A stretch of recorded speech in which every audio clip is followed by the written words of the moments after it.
Good morning, everyone. Now that my Lord and High Master has been serviced, fed, and groomed, and petted, and now she's over here sniffing the camera. Well, good morning. Wow, man, there's nothing like that first hit, right? And I was got a query from someone who was asking about some of the techniques on building model airplanes and why we do certain things, because we do them a lot different than he does when he builds ships and stuff. And that got me to thinking about some of the special skills you develop when you focus on a particular kind of model. And there's, I guess with certain like sailing ships, and this would make sense, especially with all the rigging and the way they go together. With sailing ships, apparently it's not uncommon to paint a lot of the ship before you put it together. And he was wondering why, us airplane builders tend to build the whole airplane and then prime it and paint it once it's all together, or mostly together. And I was explaining to him that, yeah, we pre-paint the interiors and everything, but since airplanes have generally smooth surfaces on them, one of the big boogaboos is seams. And I think for most of us, the biggest issues with seams are, of course, down the spine of the fuselage, assuming it has the two side halves like most models do, and then of course the wing roots where the wing meets, it joins the fuselage, and of course there are plenty of other places, but those are the biggies. I wonder how many hours all of us have logged putting and sanding those down and then priming, and then nope, still shows, got to sand it some more. And then, of course, often you have to, although the scales I build at, I can't say that I often do it. A lot of guys rescribe the lines. I should probably get a scriber. That brings up a little boo-boo with the Bonanza. Before I taped it off the way I did at first, I thought I was going to have the red go around the windows and go up the top. But then I decided, no, I'm just going to go back and over the rear half. But I had cut out the tape before I changed my mind. I said, yeah, that's not the way I want to do it. Well, although I'd used a sharp X-Acto knife, I didn't realize, you want to cut that tape so that it gives you that perfect demarcation line. Well, unfortunately, I'd gone through the tape and actually scribed into the plastic. And so there's a pretty nice scribe line across the top of the airplane that doesn't belong there. It's not that big a deal because it's just not. But I was like, great, note to self. If you change your mind, because if I'd actually painted it there, you wouldn't notice because it would be the demarcation line for the paint. But now that it's all white, you can clearly see the mark across the big U across the top where I'd gone over the top of the fuselage above the windows. Anyway, so I guess with a lot of the ship models, because you have you have the big hull pieces and everything, it kind of makes sense to just go ahead and paint the thing before you start putting parts on it. Most of the parts go on the inside, not the outside. I don't know if these ships have one-piece hulls or not, but or just two-piece. But I can see a lot of advantages to pre-painting it the outside before you get started, especially when you're gonna have all that rigging on it. But with airplanes, I told him, why we just talked about. But then I had a thought, and I was like, I need to kind of retract that a little bit, because something I have done, in fact, I did it on that Peggy bomber that I just built, although I won't be doing it on the one I'm building now, was I actually painted the underside of the wing, because the wings, the top and bottom halves. I did paint the the olive drab on the top of the wing and the gray undercoat on the bottom of the wings before I put the wings together, just so I didn't have to mess around with the demarcation line. And it came out really crisp.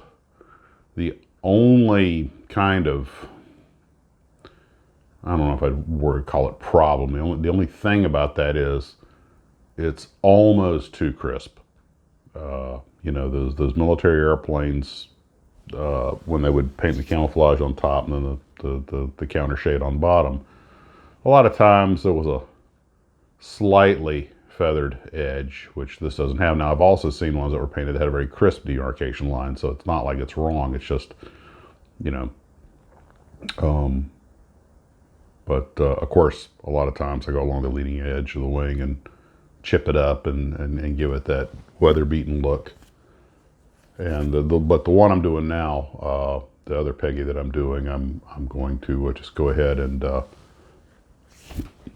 once I get it all sanded. The first one I built, despite all my work, it had a pretty noticeable seam down the spine, and this one I'm going to go ahead and putty and sand and everything. I was thinking I could get away without doing that because it had a pretty tight fit, but once I got it built, I realized that nope, I should have sanded it and puttied it, but I was already so far into the model. I was like, you know what?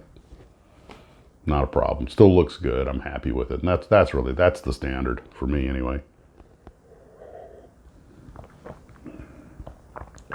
But yeah, with airplanes, you can pre-paint certain areas if you want to, but the only thing is you're probably going to wind up going back over it again when you shoot the whole thing, or else you're going to have some pretty big gaps showing. And you know, I don't know what the hardest thing to build is. It seems like the techniques, although cars and planes have some fairly similar techniques, although I've rarely had to use much putty on a car. In fact, I don't know if I've ever had to use putty on a car. Yeah, they all kind of do have their own thing. Obviously, sailing vessels, the big thing is the rigging, but also you got to make everything look like wood, and that's got to have its own its own set of skills. And then airplanes, of course, you have to make that uniform surface. And oh, somebody's just happy being a cat. And with cars, of course, generally speaking, cars, you have to have a nice shiny finish on them, unless you're, you know, making a beater or something. But I would think probably cars show blemishes worse than anything. Building armor, I'm probably going to catch a few comments for saying this, if you'll bear with me. In some ways, building armor is kind of the easiest thing to do, because armors have, you know, unless you're making like a museum display piece with nothing hanging on it, where you can see all the smooth sides and all the machinery, but generally speaking with armor, you know, out in the field, guys hang so much stuff on it that, quite honestly, you can pretty much cover up any blemish. You're expected to have a dull, flat, rough finish. Now, that's not saying that you can't mess up a tank. You certainly can. Especially as a two-piece barrel. It can be tough to get a two-piece barrel to look like one solid piece. But I remember the toughest tank I ever built as a kid was an M3 Stuart. And I forget if it was Tamiya, but it just, because of the small size and everything, it was really hard to get everything in. You know, of course, I'm a kid, you know, working without any tools, but then of course I had sharp eyes back then. But just getting the whole thing put together and not making a glue bomb out of it. It was tricky to keep it straight. It seems like I remember it had independent sides on it or something, kind of like the old, you know, cars you used to get from, who was it? Was it not Pyro,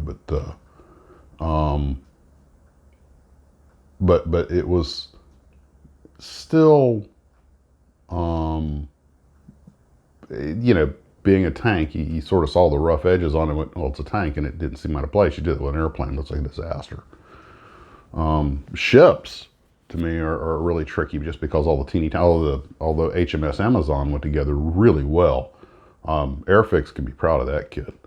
But a lot of the ships, even the modern warships, are just so many teeny tiny parts that are a pain to get in there. And I mean, it's tweezer and you know, and optivisor country all the way. And then when you're done, you got to make sure all the masts are straight. Nothing worse than, oh, it looks good because you've been looking at it from the side the whole time. Then you look at it and all the masts are like, oh, wow, you know, the whole of the ship's this way. Like, not such a great job. So all I'm driving at is that each subject matter has its own expertise behind it. And one reason I'm really enjoying building so many different things is give me a chance not only to work on different subject matter, but to a certain extent put together a different skill set. And anyway, I got things I have to do today, family stuff. I'm going to try and mail out that canopy today, that SPD canopy. And I think we can swing by the post office.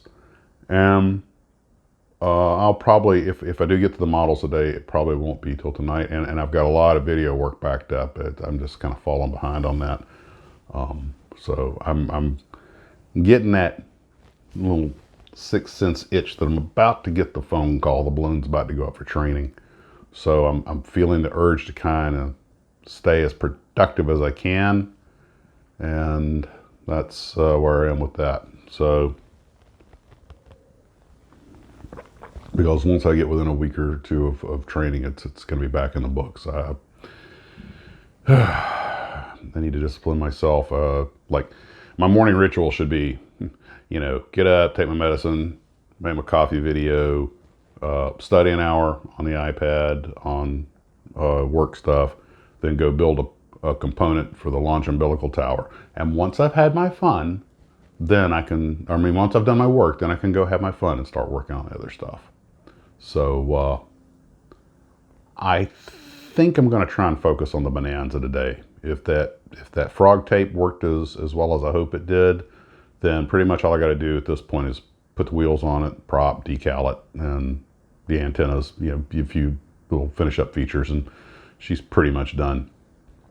So that's where we are with that. I want to thank everybody for watching. Hope you have a wonderful day.